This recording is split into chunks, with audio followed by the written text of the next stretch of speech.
కలిగిన సాధ్వి బాలికను నా శరీరం మనస్సును యోగా సాధనతో బలంగా ఉంచుకుంటాను.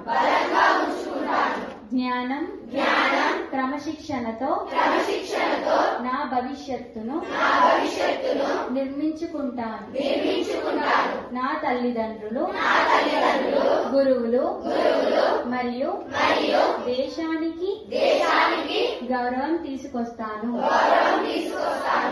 ప్రతి బాలిక గౌరవం భద్రత సమానత్వం కోసం నిలబడతాను.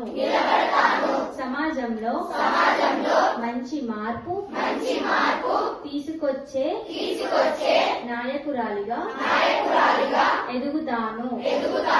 మేము సాధ్వి బాలికలం. భారతదేశ భవిష్యత్తును నిర్మించే విజేతలం. जागो बदलो बोलो. जागो बदलो बोलो.